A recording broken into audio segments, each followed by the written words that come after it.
So good afternoon. My name is Bob Eccles. I'm a liberal. I live in Massachusetts, a little town called Concord, Mass. This is a very unusual event today because we're talking about climate, and I'm the only liberal on this panel. Everybody else is a conservative. They're from the Ecoright. So the purpose of this webinar for all of you people out there in accounting for a sustainable world, which I assume most of you like me are liberals, this is an educational session. You probably think that all conservatives, all Republicans are climate change deniers. That's actually not true. There's a lot of data that says that's not true. They just think about it differently. And I think the way they're thinking about it is very constructive, productive. I'm a big fan of all of these organizations. I've worked with them in various ways. I've ridden with them in various ways. So I'd like to thank them for joining us. And the way we're going to roll this is I'm going to let each person talk a little bit about their background, their organization. We'll go through that. We'll talk some about their views around kind of liberal versus conservative approaches to climate change. We'll wrap things up about how do we get sort of more bipartisanship, which is something all of us believe in. The only way we're going to solve this problem in America is to quit fighting with each other. And so once again, I'd like to thank everybody on my panel for being here. And we might as well roll with it. It's interesting the way you guys are on my screen.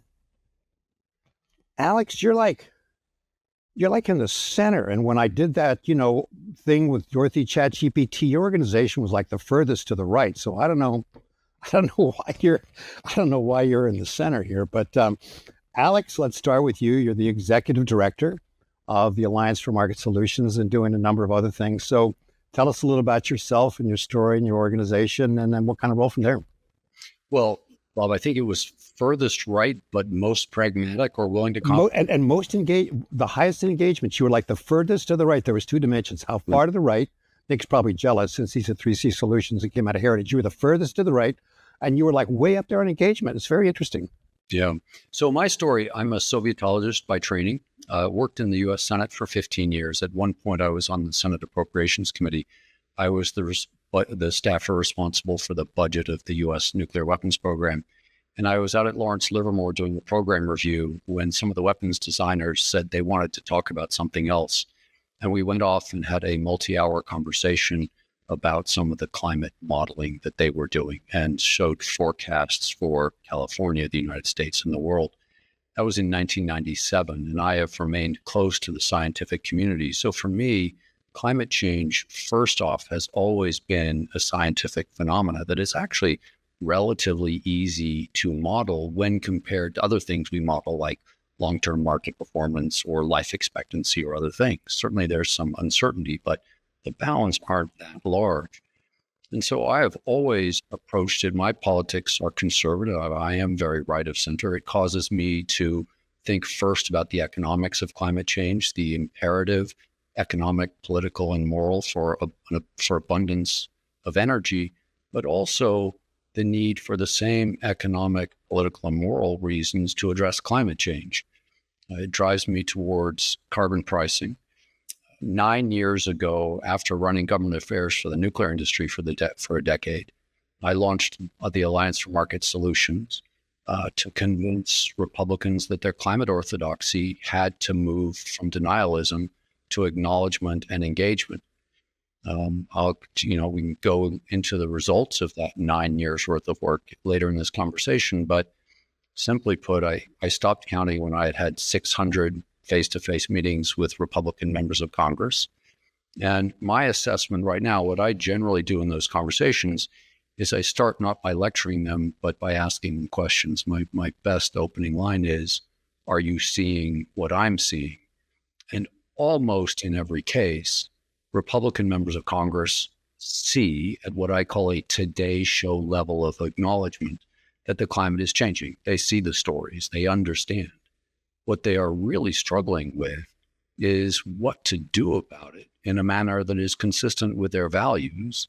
And it's also not a political imperative, right of center right now. So that's sort of the story and where I am. And Bob, it's always fun to have a Massachusetts liberal in my Not token Massachusetts liberal in your presence. Let me just ask you a few quick call-on questions. So How are those conversations with Republican congressmen, senators, have they changed over the last 9 or 10 years, would you say? Well, I'll just tell you, in my first year, nine years ago, I went in to meet with a Republican senator who said, Alex, you are the first person to come talk to me about climate change. And what I realized was that businesses weren't discussing climate change with this Republican senator. They had other objectives and they didn't want to get crosswise with him. The environmental community wasn't bothering. They assumed this person wasn't open to it. And so what I found in that conversation was somebody who no one would think of as having a climate profile other than generally being associated with their party at the time, but was open to a conversation and yet at the same time completely unaware of the details or even the vernacular. So he wasn't comfortable talking about it. And he certainly wouldn't have been comfortable talking about it at a public forum because it was clearly a political issue, but one he just didn't know anything. So now come to today, I think most Republican members are now comfortable talking about it. The level of education and acceptance has increased tremendously over 9 years. By the way, I'll just finish. Thinking the Republicans are climate deniers is outdated. If you go in trying to convince them to get over their denialism, you're really behind in the conversation. What's much more relevant today is trying to inform them of the details, help them to settle on, identify ways that they can respond. And that can be in policy ways and communications manners in every aspect that you think there's a climate conversation. It's not that they're actively searching, but they need help deciding how to proceed on this topic. So I'll tell you a little statistic and then I'll ask you one more question. We're going to go to Christina. So I had a call this morning with a guy named Simon Glynn, a British guy that I'd send you the paper that you guys saw, where he did this survey of liberals and conservatives across a number of different countries.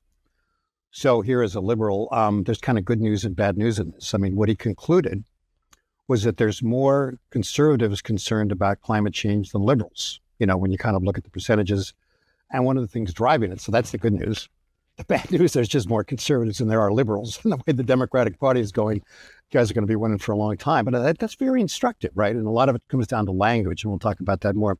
One other quick question. So I know you engage with people on both sides of the aisle.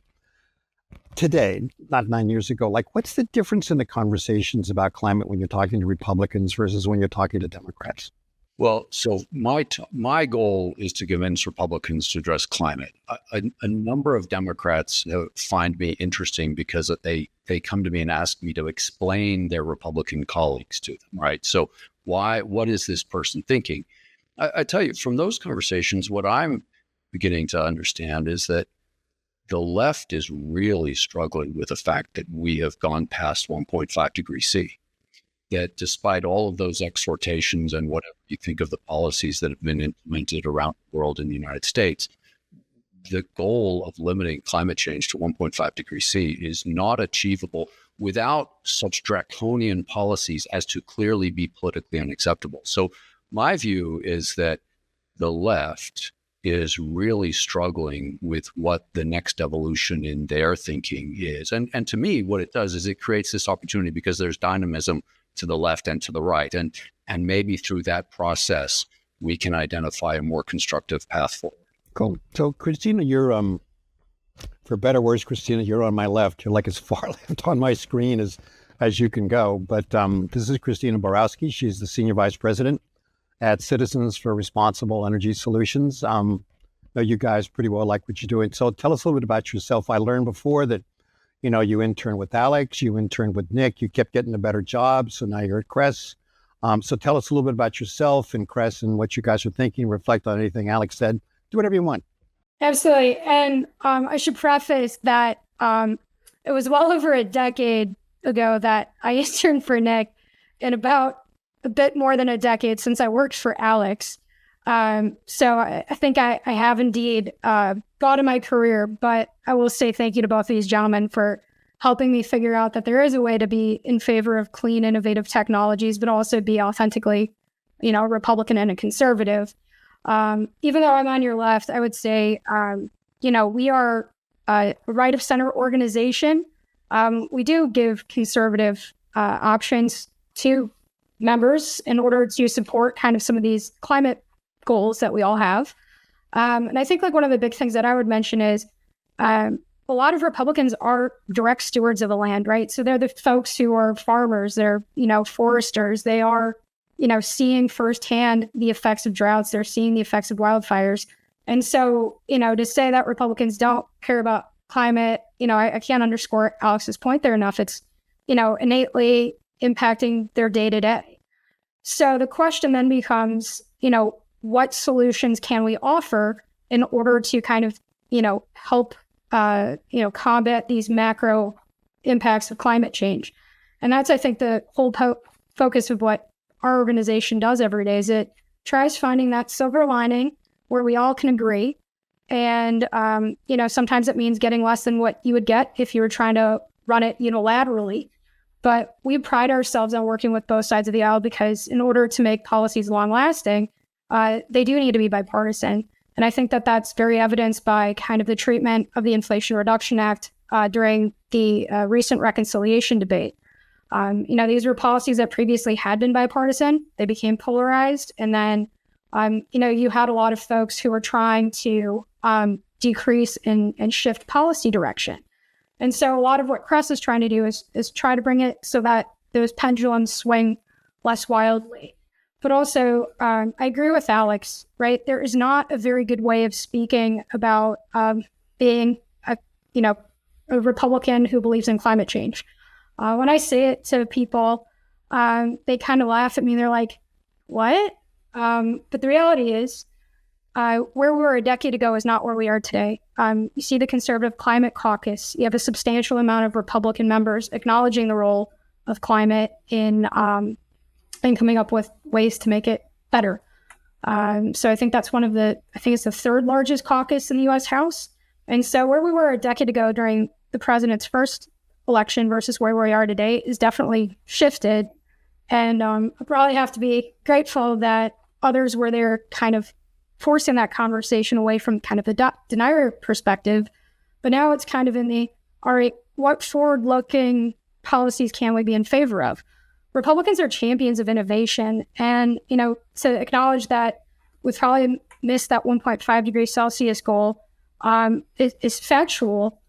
But the thing is, we have the benefit of innovation, right? The technologies that we need in order to meet the moment are being invented by everyday Americans. America leads this innovation race. And so a lot of what we also try doing at Cress is making it easier for the innovators to get their products out there, because those are going to be things that we need in order to meet that moment. I, as means of background, before joining Cress, I was actually in-house at Tesla. So I was part of their government relations shop. And so I've seen firsthand kind of the incredible engineering and prowess that we have domestically. And there's just so many things that get in the way of our ability to deploy these technologies. And so that's why we're going to have a very large focus on permitting reform. But it's also for companies that are trying to get through that valley of death. How can the federal government step in where it makes sense, deliver a good return on investment to the American taxpayer, and then make it so that the United States isn't behind China in terms of leading this technology deployment race.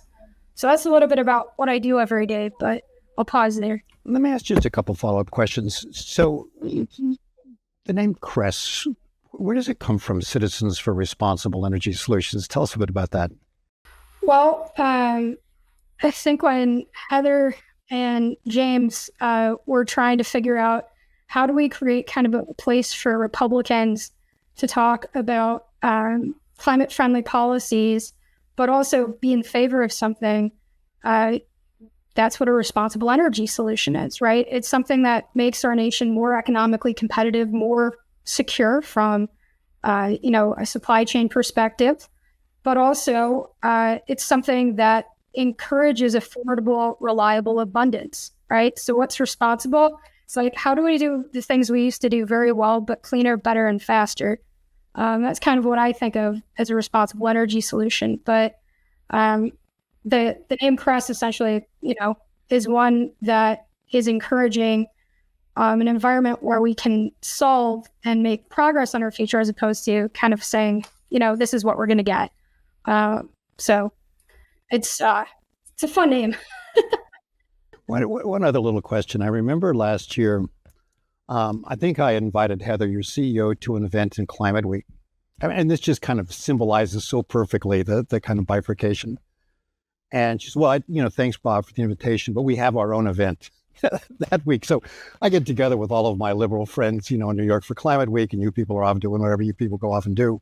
So tell us about the week that you have, because I think it's very interesting. So Crest is proud to support, through the Crest Forum side, National Clean Energy Week, which is its own C3. It's the only C3 event that brings together Republicans and Democrats in a way to speak about the importance of clean energy, highlight its economic, jobs, national security, environmental benefits, and make it depolarized, right?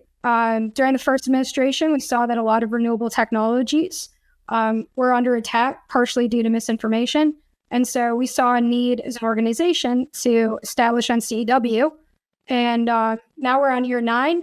And it's pretty fantastic because it's the only place where you're going to see, Bruce Westerman and Jigger Shaw talking about clean energy in a positive way on a center stage. So it's pretty impressive, but it's also the importance of, bringing folks together and giving them an environment to talk about these things. And I think NCEW is going to be September 17th and 18th. There are symposium dates this year, so we'll miss the conference with New York Climate. Nice. So nice. People can do both. Exactly. Little tour in DC and then go north on the Amtrak. It's perfect. Oh, that is great, but you're making me feel bad because you didn't invite me to it. So everyone's invited to it. It's like, oh my gosh, now I'm feeling bad about myself. So in that case, I'm done with you. We're gonna go to Nick. I can really make you feel bad about yourself if you want. Oh, go ahead. You're on the far left too. But I was thinking about you, Nick, when she talked about China, because Nick and we wrote that paper, China is no green energy darling. I'm still getting shit from some of my liberal friends about that. You'll be pleased to know. But tell me about it yourself and kind of C3 solutions, and we'll just kind of keep going. Then we'll go to Danielle. Yeah, so I am, I guess, the bleeding heart libertarian of the group that has run in conservative policy circles for my whole life. Economist by background. I came to DC in 2007 and really kind of fell into energy policy.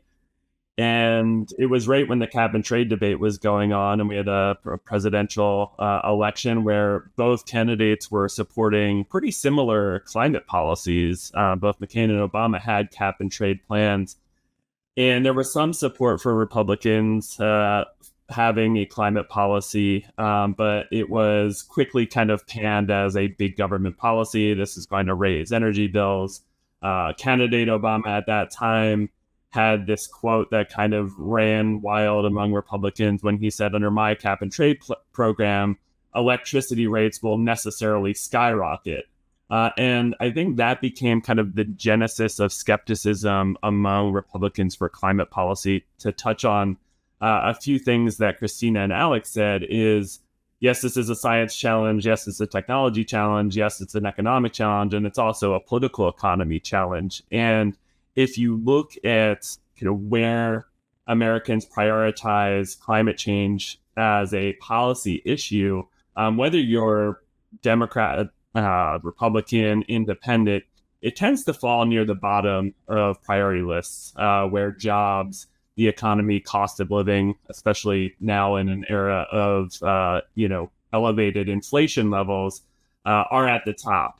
And so you have that concern and that challenge. And then you also have the fact that Americans have consistently demonstrated they're just not really willing to pay all that much to combat climate change. There's been surveys that have said over 50% of Americans are unwilling to pay more than $1 per month on their utility bills to combat climate change. And so we at the Conservative Coalition for Climate Solutions, or C3 Solutions, were founded in 2020 really to try to help address that issue, to understand that for climate policy to be durable and for global emissions reductions to be effective, we need to think about how it impacts people's cost of living, how it impacts their electric bills, the price they pay at the pump, switching to electric vehicles.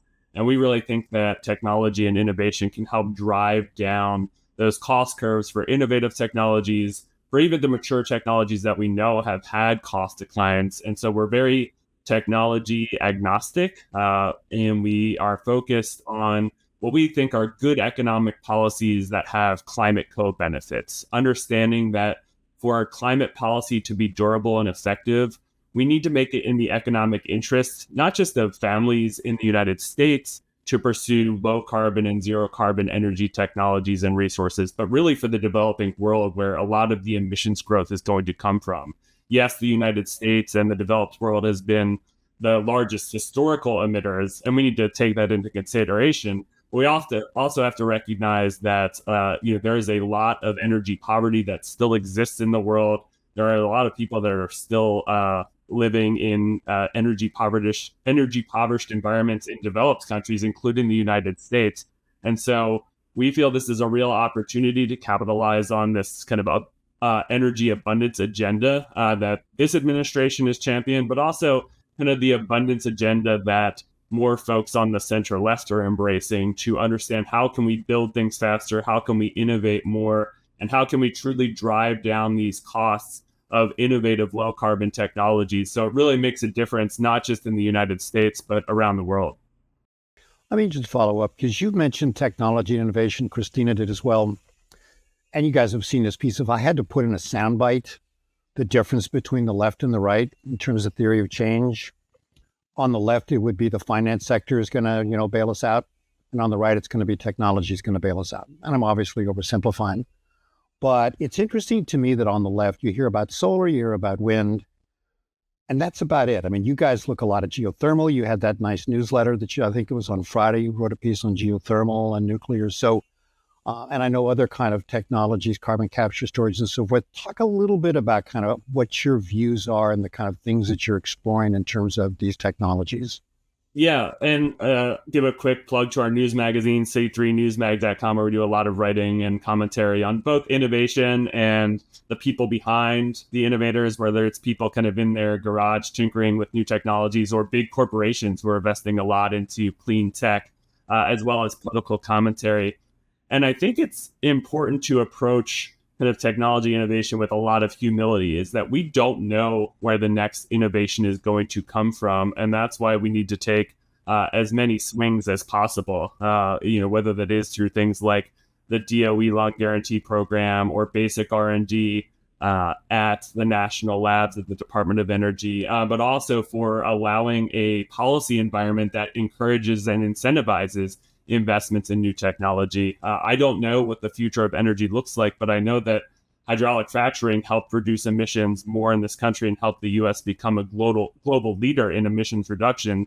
And we've seen dramatic cost reductions in wind, solar, battery technologies. We're seeing new innovations among small modular reactors and super hot rock geothermal.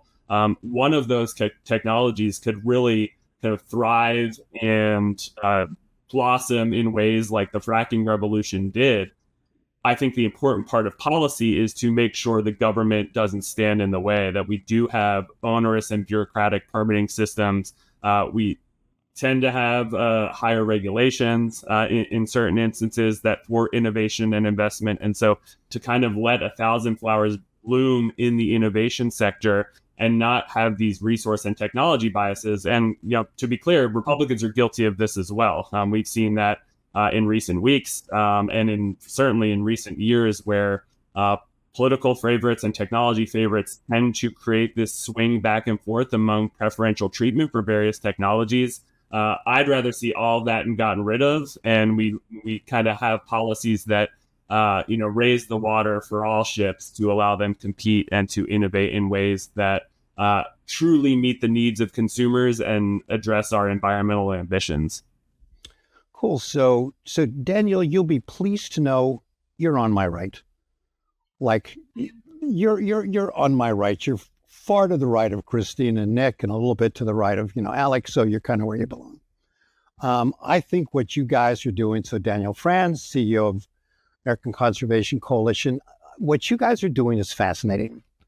And, kind of forgive a liberal bias, but I think of you as a social movement, a grassroots social movement. And I kind of thought my guys had a monopoly on social movements where we like organize people and do protests and boycott and do things like that. But you've been incredibly effective at mobilizing conservative millennials. So tell us a little bit about your background, ACC, and kind of what you guys are up to, because I think it's fabulous. And you know that because we've done interviews. Thank you. I appreciate that framing, because I wanted to start off by saying I'm not a scientist. I'm not a policy wonk, but I am someone who is really interested in the intersection of culture and politics. And I think that informs a lot of what we do at ACC. So let me step back for a second and talk about how I got here. I grew up in a really small town in northern Minnesota. And when you live in a small rural town, there's not a lot to do other than spend time outside. So I grew up boating, hunting with my dad, spending time in the great outdoors, and really falling in love with nature. The other thing to know about my upbringing is that I grew up in a very progressive household and very progressive circles. And so climate conversations and clean energy conversations were conversations that I was very frequently a part of, and it really influenced my thinking early on. But one thing that always stood out to me in those conversations was how the progressives in my circle, God bless them, often demonized a lot of the voices that I thought we should be working with. So they were demonizing sportsmen, they were demonizing industry players, they were demonizing farmers and ranchers. And these are the people who are at the front lines of the climate conversation. And so it never really made sense to me why somebody with my upbringing who loves the outdoors, who considers themselves a conservationist, didn't qualify as an environmentalist and wasn't allowed to, be a part of that movement. So for me, it got me thinking, this is really a moment for the mainstream environmental movement and climate activists to reflect and maybe admit that there have been some failings of this movement. So enter the American Conservation Coalition. We were founded in 2017 by a group of young conservatives, just like me, led by Benji Backer, who cared about the environment, cared about climate change and clean energy, but didn't feel represented by this mainstream narrative, didn't feel represented by activists throwing tomato soup at paintings or blocking traffic, and wanted to see a more pragmatic approach to these issues. We figured we were not alone in wanting to see a new wave of environmentalism and a new resurgence of these issues from a more conservative perspective. And it turns out we were right. We now have 85,000 members across the country who are young conservatives just like us. But it's not just young conservatives who care about these issues. It is, to the point of my co-panelists, other people who just haven't felt represented. And I think that what ACC does is we change the culture on these issues and give conservatives permission to engage again on something that has been traditionally seen, or traditionally in terms of recent history, seen as a left-wing issue. So 85,000, I told you that I'm writing a book. And I got to change that paragraph because I had you at 75,000 going to 100. You're already at 85. So you're going to get 100 by the end of the year? Yeah, the goal is 100,000 by the end of the year, and we are on track for it. So we're really excited about that. So tell us a little bit about kind of what you're doing. You've got 85,000 members. Like what do these people do? Like being part of ACC means what? What do they do? Yeah, so to be a member of ACC, we classify membership in two ways, or there are two requirements to be considered a member, rather. You have to sign up, so you have to intentionally take that step to be involved with us. We also have to actually do something. These are not just names on an email list somewhere. These are people who are writing op-eds and letters to the editor in their local paper about issues that they care about. These are people who are hosting events, whether that's panels just like this one, or cleanups in their community, or ecosystem restoration, trash pickups, any types of events like that. They're coming to Capitol Hill with us and meeting with legislators. They're doing action. They're putting their money where their mouth is, and they're not just, shouting into the void on social media, but they're really following or leading by example. And that's how we classify membership. That's what our members do. They're active in their communities. They're active at the federal level. And they're really just trying to champion this message and change the narrative that conservatives do care about these issues. They do believe in climate change. And now the question is just what exactly is the conservative cause going to rally behind as a solution? And if I understand this right, you support Republican candidates for Congress and the Senate, right, that have a kind of climate agenda, that have got a point of view on it. We do, yes. And I think that this is something that when I engage with audiences on the left, we get a lot of pushback on. And so I would echo a point that I think a couple of the panelists have already made, which is that this issue is too important to be treated as a political football. I think the climate movement needs to recognize that Republicans are going to win elections. And so you might as well have Republicans that you can work with and that you can recognize have maybe a different point of view on solutions, but they agree on the problem. And so we're really proud to support those candidates and help get them elected and show that there is a constituency for the work that they're doing. I think that part of why Republicans at the federal level and at the elected level haven't engaged so much on these issues is because the incentives haven't aligned. You have to understand political incentives, whether you like it or not. If a member of the Sierra Club writes to their Republican member of Congress and says, "Oh, I'm mad that you did or didn't do X, Y, and Z," that's great. You should, have your voice heard, but you also have to understand that that person was probably never going to vote for this member of Congress. So there's no incentive to respond to the hate mail in a productive, positive way. However, if you have one of our young conservatives in this member of Congress's office saying, "Hey, I door knocked for you, I campaigned for you, I really care about this issue, would you give it a look?" You're much more likely to build that bridge in a productive and meaningful way and actually get results from it. Well, listen, not that it matters, but I have a hard time reading the emails I get from the Sierra Club as well. It's like, what are you people thinking? One last thing. So, and this is ironic to me in certain ways. You said your most active states are Texas and Florida. And I'm sitting here thinking, okay, Greg Abbott and, Ron DeSantis, and, you got to be kidding me. Sending all these letters to BlackRock, you can't do this, you can't do that. I was kind of crazy NEH stuff going, but these are like active states. Like, what are you folks doing in Texas and Florida? I think it's fabulous. Yeah, well, I think what it comes down to is people want to feel represented, and ACC is a group that will represent them. So in Texas, we're talking about how Texas is a leader in clean energy and in traditional fossil fuels. I think that an all of the above energy agenda is something that Texas can really champion, and they're a great case study for how to do clean energy right. I think when you compare it to a state like California, there are a lot of lessons that can be learned. In Florida, conservation, Everglades restoration, those are huge issues that people care about regardless of which side of the aisle they're on. And so I'm really glad the ACC is able to represent these voices who are doing good work, but maybe not always getting their story told. So we're going to talk a little bit about kind of your view of liberals. But before we do that, let's dig in a little bit more. Christina, you mentioned the Conservative Climate Caucus, which I think is interesting. It was started, by John Curtis, that Alex knows well. He kindly introduced me to him. We were at dinner together. He's now the senator. Marinette Miller-Weeks is running it. It's got fewer members, and I think some of that is a Trump election. But again, 12 members are from Texas, 5 are from Florida, the last time I counted. So whoever wants to pick it up, tell us a little bit about kind of the Conservative Climate Caucus, what you see them doing, what it's like for them in this environment, how they're engaging with their Democratic colleagues. I think it's important for this audience to know that the Conservative Climate Caucus exists with the name climate in it. So who wants to pick that up? I'm happy to take a crack at it. And then obviously if others want to add in, I'll acknowledge that, I work pretty closely with the Conservative Climate Foundation, which supports the Conservative Climate Caucus. Heather worked with John Curtis in order to kind of start the Conservative Climate Foundation to support the caucus. And, it really does encourage kind of the transition away from climate denying towards pragmatic, Republican-supported solutions. Marinette Miller-Weeks is obviously the chair. There's 4 vice chairs.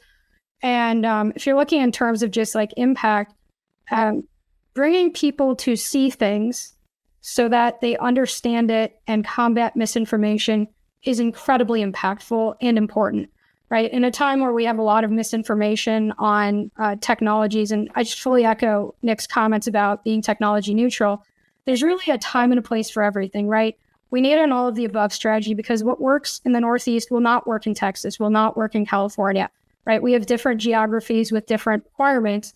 And so what, the Conservative Climate Caucus does is it kind of brings folks together, it educates them, and it helps them understand kind of different policy levers that can be worked on in order to accelerate the adoption of clean energy technologies. It also just brings people to go and see things in person. So I know that there was a recent trip out to NREL in Colorado. They're going to take people out to the Permian Basin. And, going from the National Renewable Energy Lab to the Permian Basin is important because, hey, fun fact, we're going to still be using a lot of oil and gas, and we want it to be cleaner. We want the cleaner fuels to be exported as well. But in the meantime, making sure that decision makers, lawmakers, their staff actually have a good understanding of different technologies does help prevent kind of the spewing of misinformation or the targeting on certain technologies. When you understand something, it tends to help you be less afraid of it, but also be more supportive of it. I'm sure Alex can tell you 50 anecdotes about people having hesitation for nuclear energy. And the number one way to get more people to like nuclear is obviously that education. But that's kind of the role of it. Is it's a convener. It's a place where you also help educate staff, and better educated decision makers make better decisions. Yeah, I'll jump in here as well because Press has just done fabulous work with the Climate Foundation there. I want to talk a little bit about the origins of the caucus because I think it's a great case study for how this actually should begin as a social movement. So the idea for the Climate Caucus came from our founder, Benji Backer, and our president, Chris Barnard, taking a hike with John Curtis and saying, this is where young conservatives are on this issue. What can we do about it? And Senator Curtis was so inspired by that hike that they took together that it got the wheels in motion, and he brought in all these fabulous partners like Press, and something like the Climate Caucus was able to happen, which is now the third largest in the House. So it's quite remarkable what just aligning those incentives can do and what hearing from the right voices can do on an issue like this. And Alex, you know John well. I'm sitting in Provo, Utah right now. His house is half a mile that way. Well, you go tell him we did this, webinar and we talked about him. How do you see the Conservative Climate Caucus now? I think the conservatives now have a place to both become educated. It's a focus for the education, because as Congress considers everything like IRA tax credits and anything that may come down the line, they are having meetings, they're getting the briefings, they are spending the time together. One of the beauties of these trips is that members spend a day and a half thinking about a single subject. And I think it's also made them comfortable talking about this. It's given them an opportunity to sort of get their house in order, somewhat in private, sort of among themselves is a better way of saying it, in order to engage. I do think it's very important. I mean, Nick and Danielle both talked about the political economy of climate change. It is very true that most environmental groups and their associated PACs support Republicans' opponents at every turn. So when most Republican members of Congress meet with an environmental NGO, they know that that NGO's political program is working to defeat them at their next election. That is not a constructive conversation. The existence of the Conservative Climate Caucus gives people the ability to collectively understand what the political pressures are, what the opportunities are, and really move forward in a concerted, more informed way. So it's sort of a support group for Republicans who are trying to figure out what to do on this issue in the face of political opposition that is a really serious problem.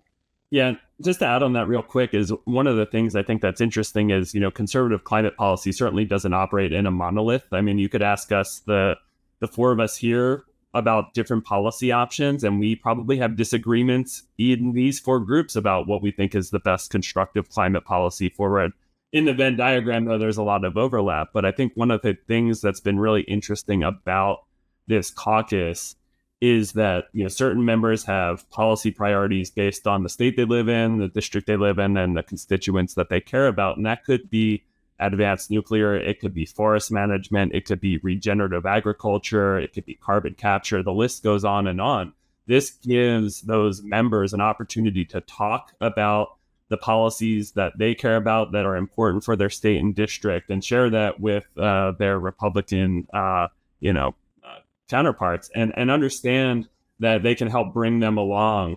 So I think this is really interesting. And if you look at kind of the suite of policy and legislation that Republicans have offered in recent years on a number of these issues, there's a lot of policy solutions that exist out there. It's about, bringing them along, bringing Democrats along as well, as we've seen in recent permitting discussions, so we can get to the 60 votes in the Senate, and so we can have the durable bipartisan climate policies rather than kind of have this every 4 to 8 years, the administration controlling climate policy, and then it just just bouncing back and forth every 4 to 8 years, where it creates a lot of uncertainty, and we don't really see that much progress when it comes to things like regulations on power plants or energy efficiency standards on appliances and vehicles, because they're changed every 4 years, and businesses don't know what to do. They don't know when to invest. They don't know where to invest, and that's why there's so much uncertainty in big infrastructure projects, whether that's pipelines or transmission lines, because they are afraid that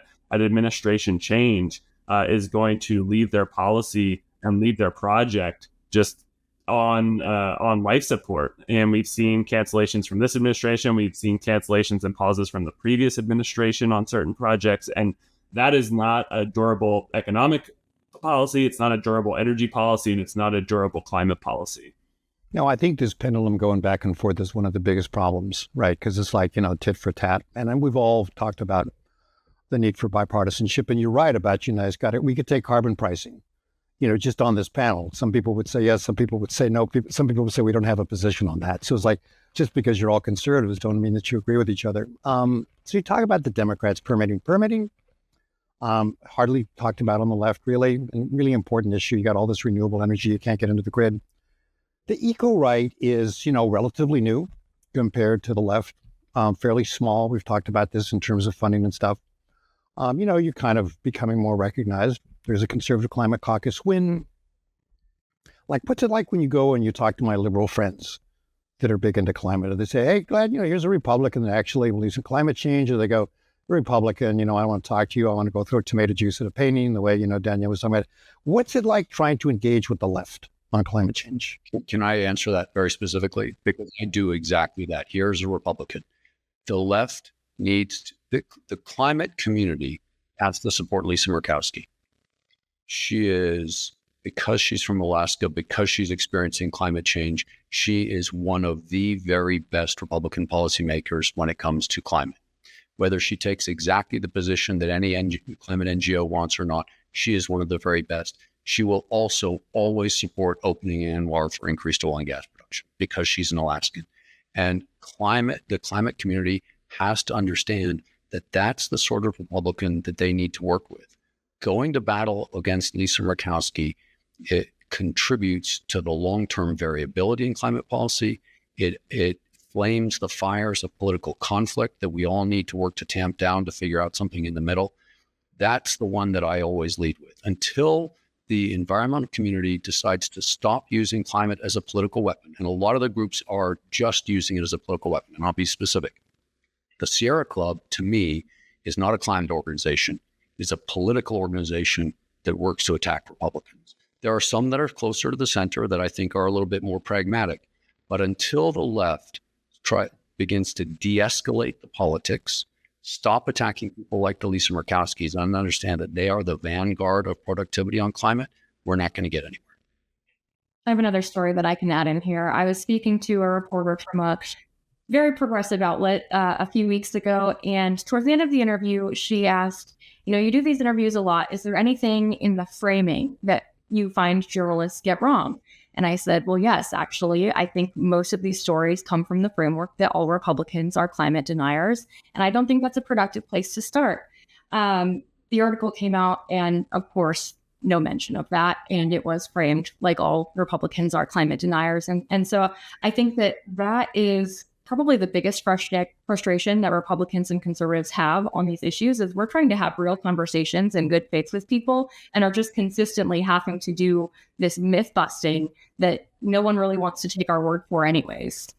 I mean, it's interesting, right? When you read kind of the mainstream press to the extent it exists anywhere like the New York Times,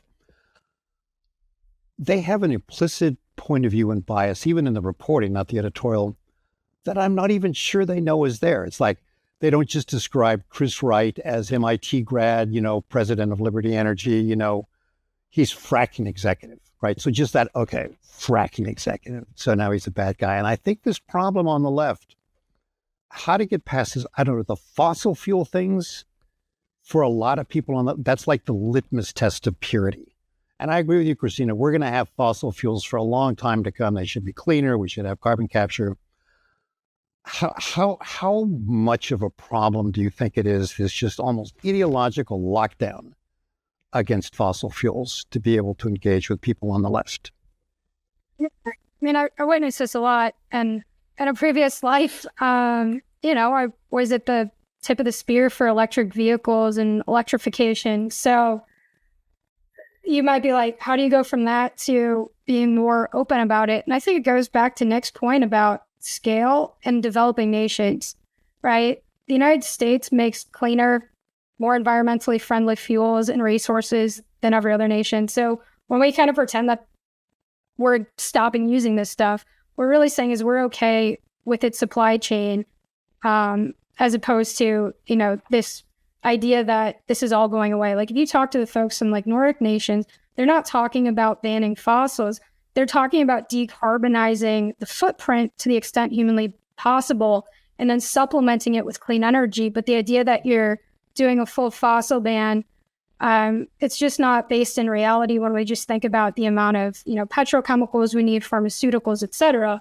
So the question is, all right, it's a hard to abate sector. How do we help that sector decarbonize at a faster pace? And that's where things like 45Q or 45V become very important. So when I'm talking to the left, first of all, they kind of tell me I'm running a fool's errand, trying to get Republicans to be in favor of climate policies. But I think to Alex's point, there's very few incentives on the right to really put your neck out there on some of these policies. There's not, campaign finance benefits. There's not a lot of media benefits. And so you do see kind of this, well, I'm already losing those guys, so I'm not going to bother. And so what we all do, and I think, the four of us are in the trenches on this every day, we try giving them a reason to do the right thing. And we do try bridging kind of that divide between the two sides. I will talk to the most liberal Senate offices and the most conservative ones.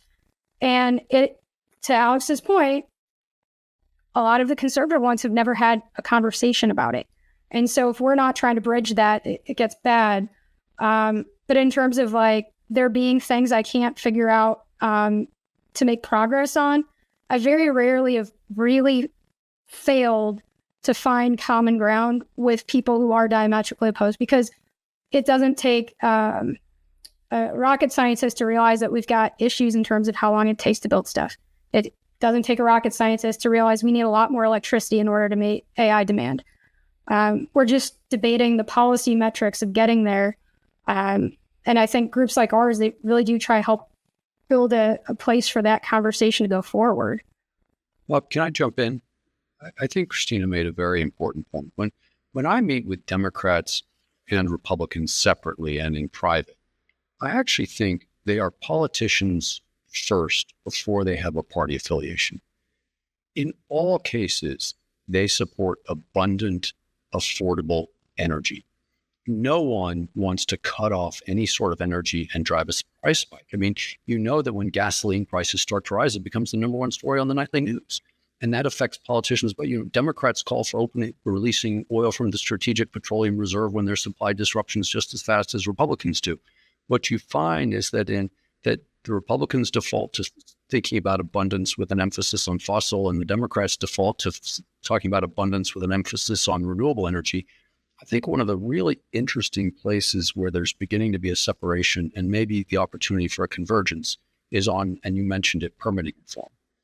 My view is that the environmental organizations to date are too responsive to their legacy, which was to stop new things from happening on the idea that they were new. And this is born out of the 60s and the 70s, the early sort of generation of the environmental movement.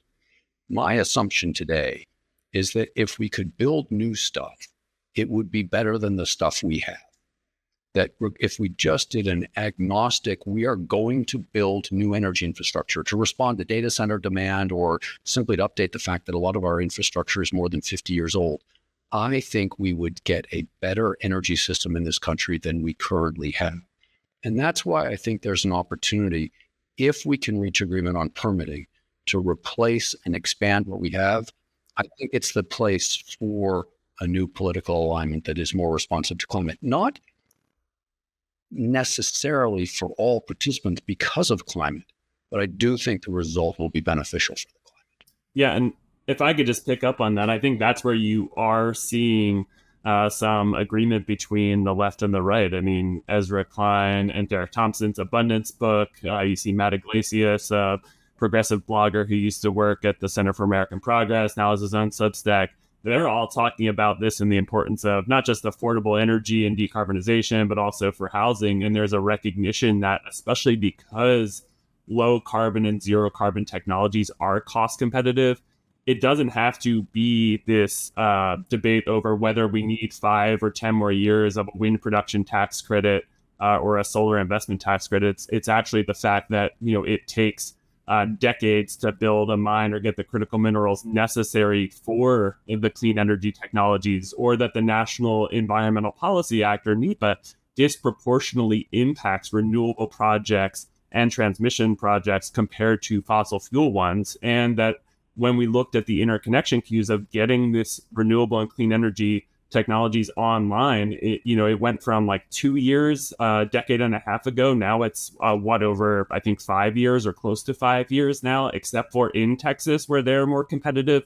So these policies that have been obstructionist, and that I think a lot of frustration that we've had with environmental NGOs, that they've blocked and weaponized laws like NEPA to slow the development of new technologies and projects from coming online, is actually now disproportionately becoming a hindrance to the clean energy technologies they champion. And so if we can get permitting reform right, I think that's the exact kind of good economic policy with climate co-benefits that I talked about, not just for decarbonization benefits, but also for resiliency. And if we talked about the importance of climate adaptation for extreme weather, that's certainly a near-term policy priority that I think a lot of Republicans get behind, understanding that we're going to have extreme weather no matter what. Some are going to get worse, some are staying the same, but we're going to have that. And the more we can build to be resilient, because there are costs to climate change, the more we're going to protect taxpayers, and the more we're going to protect communities from these extreme weather events. I mean, there is a certain irony that I enjoy where, as you're referring to, Nick, you've got one environmental group over here saying we need to have more solar and wind. And then you got another one saying, but, you can't have the permit to get the energy into the grid. It's like, okay, how does that work? Yeah, and there was one point where I think a Sierra Club, the national chapter, was actually supporting a project, but the local state chapter was trying to block a project. And so there's countless examples of things like that just kind of, drive you bonkers. Let me raise one more thing just to raise it so that it's in audio form, but we're not going to talk about it. But it's related to permitting, which is the grid.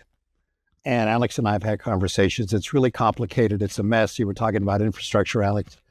I never hear discussions about the grid on the left. I hear about it a lot on the right. And I think fixing our grid, just getting the grid fixed, the interconnections, is like a huge, huge deal. But we've got a few more minutes left. So remember, this is the Accounting for a Sustainable World.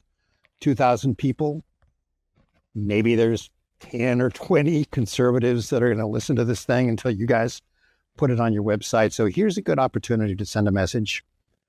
If you could pick 3 things that you'd like to see the left climate people doing differently so that we can accomplish the objectives that we're talking about in this webinar, what are those 3 things? What's your wish list for changes on the left so you can engage with them more productively to the benefit of all of us? And anybody can start, whoever wants to. I can think very quickly, so I'll give you right off. The first is any entity on the left that supports nuclear energy gets given thoughtful consideration. That's sort of a litmus test issue. Secondly, permitting reform to substantially expand the transmission capacity to move energy around is very important. And the third would be to recognize that attacking investors and asset owners and asset managers for failing to sufficiently be climate sensitive is just an unnecessary proxy war. I mean, that needs to go away because it is viewed as deliberate warfare, not constructive efforts to address climate. Yeah, and unfortunately, it is like on the kind of front lines of the change strategy of a lot of the organizations on the left, right? So you're BlackRock and you're getting these stupid letters from the left and these stupid letters from the right, and you're just trying to manage money for people's retirement. I mean, it's just not a productive thing. Who else has a wish list of 3 things? Who wants to go next? I can go quickly. Alex hit the nail on the head when he said embrace nuclear. I would say that's number 1, embrace nuclear. Drop the purity test. So you don't have to agree with somebody's motives for a policy. If you arrive on the same policy, it doesn't matter.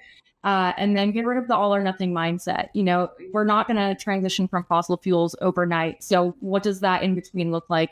Drop the all or nothing, and I think you'll build a lot more bridges. Yeah, and I would just add drop the purity test in the opposite direction too. Just because we have disagreements about climate policy doesn't mean we don't care about the issue. I am not a fan of subsidies. I've made that long and clear for my whole policy career. I don't like the wind production tax credit. I don't like oil and gas subsidies, and I don't like nuclear subsidies. But that doesn't mean I don't want to see all of those energy sources and technologies thrive. I think there's plenty of agreement where we can find opportunities to make those technologies more competitive without subsidies, better for consumers, and make the world a cleaner place. And so if we can drop the purity test on, if you don't agree with me on X, Y, and Z policy, you become unavailable and untouchable to work with.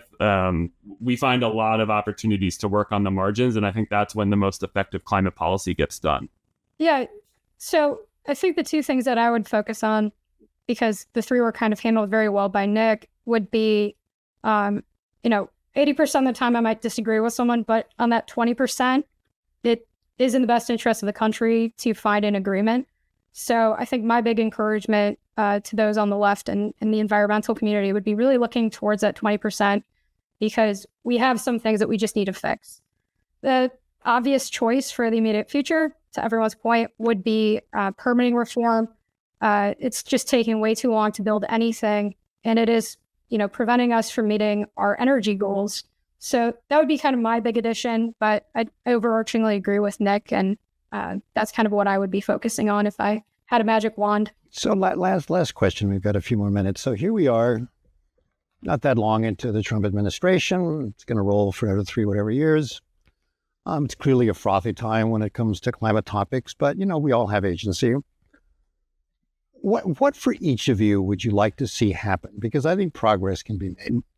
What would be not like the best of all possible worlds outcome, but not Armageddon?